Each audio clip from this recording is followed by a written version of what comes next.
Hello, and welcome to Rugby Rundown, your ultimate weekly debrief on all the on-field drama and off-field intrigue from across the globe. I'm Gavin. And I'm Adrian. We're absolutely buzzing to bring you another episode packed with expert insights and passionate debate. Today, we're diving deep into the heart of the Southern Hemisphere action. Our main focus, of course, is the highly anticipated British and Irish Lions Tour of Australia, which is already throwing up some fascinating questions and performances. And we can't forget Scotland's Concurrent high-stakes Pacific Tour. It might be happening in the Lions' shadow, but it holds massive importance for their future. Let's get straight into it.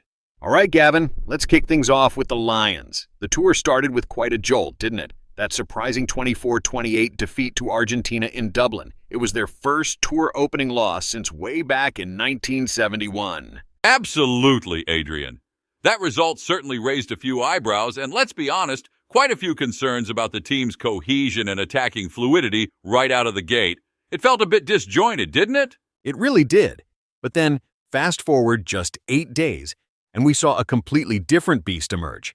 A much-changed Lions team absolutely decimated the Western force, with a commanding 54-7 victory in Perth. That game was a total turnaround. It showcased some incredibly fluid, clinical rugby, highlighting the sheer attacking potential within the squad. It was a statement performance. And that's where the real conundrum for head coach Andy Farrell comes into play. After such contrasting displays, he's now facing a critical selection dilemma. Which performance truly reflects the team's identity? How does he approach those crucial test selections against Joe Schmidt's Wallabies? It's a fascinating challenge for any coach. And speaking of crucial tours, Adrian, while a huge spotlight is on the Lions and their journey down under, we absolutely cannot forget about Scotland's significant 2025 Skyscanner Pacific Tour. It's not just a series of games, it's absolutely vital for their national team's future. Wouldn't you agree? Oh, absolutely, Gavin. This isn't just another summer tour for Scotland. It holds immense strategic importance. When you look at it, it's all about building towards the 2027 Rugby World Cup seeding. And of course, it's a crucial period for overall squad development. They're missing some big names, and that creates a fantastic opportunity. A fantastic opportunity, and a real crucible indeed. For the first time in over 2 decades, Scotland is facing a truly challenging 3-match schedule. They're up against formidable opponents like the Maori All Blacks, then Fiji, and finally Samoa. It's all packed between July 5th and July 18th. And this intense period is really going to test their depth like never before. Exactly. And that's the truly fascinating part of this whole situation.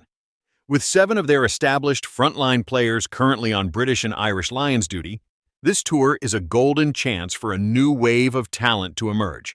We're talking about uncapped players, guys who have been on the fringes, now getting their moment to really step up, make a name for themselves, and show what they're capable of on the international stage. It's about building that crucial depth they'll need heading into the next World Cup cycle, seeing who can thrive under pressure. And that leads us perfectly, Adrian, into one of the most fascinating aspects of this entire summer, the overlap between these two tours. We're already seeing injuries on the Lions Tour, sadly for players like Tomos Williams and Elliot Daly. This raises a huge question. Could we see Scottish players performing exceptionally well on their Pacific Tour becoming crucial Lions injury replacements? It's an absolutely tantalizing prospect, Gavin. Think about it. While the Lions are battling it out in Australia, these Scottish players are getting high-stakes test match experience, proving their form and showing they can perform in the Southern Hemisphere. If a key position opens up due to injury, a player who's just put in a man-of-the-match performance against the Maori All Blacks or Fiji suddenly looks incredibly appealing to Andy Farrell. It's a real-time audition. Beyond just Lions replacements, what are the stakes here for the non-Lions Scottish players? Their international futures are arguably being decided right now, aren't they? They're under immense pressure to show they're not just depth, but genuine contenders for starting spots in the national team moving forward. Precisely. For many of them, this is their moment to establish themselves, to move from fringe players to core members of Gregor Townsend's squad. And on that note, Gavin, this whole scenario with Scotland's evolving squad managed by Townsend, could this entire Pacific Tour be a dress rehearsal for his own Lions coaching candidacy in 2029? He's handling a depleted squad, developing new talent, and pushing them to historic wins. It's almost the perfect proving ground. You've hit on a brilliant point there, Adrian. If he can forge a winning team from this experimental group, especially given the challenges, it would certainly bolster his credentials for the top job with the Lions in the future.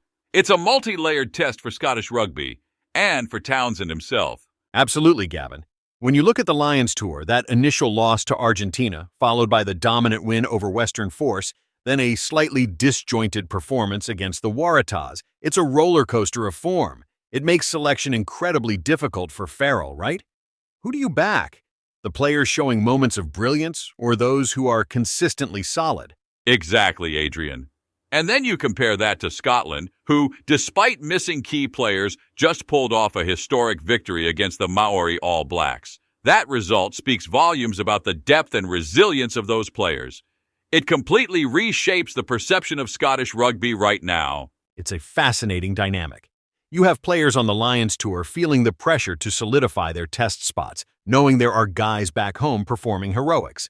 And conversely, those Scottish players are looking at the Lions thinking, if an injury happens, my performance here could be my ticket. It's an ongoing high-stakes audition across two continents.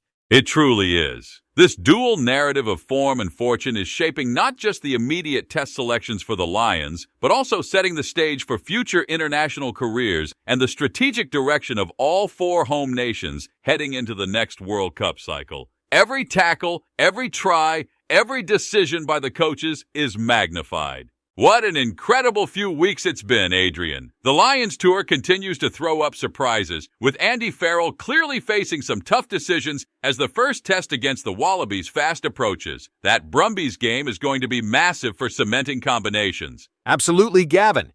And then you have Scotland making their own history down in the Pacific, showing incredible depth and putting down a strong marker for their players. It's truly a unique situation, with both tours influencing player legacies and test selections. Indeed, we'll be keeping a close eye on all the developments, especially that crucial Brumbies fixture for the Lions and Scotland's remaining games. Thanks for joining us for this special rugby rundown. Our pleasure, Gavin. Thank you all for tuning in. We'll be back next week with more in-depth analysis from across the rugby world. Until then, keep enjoying the rugby.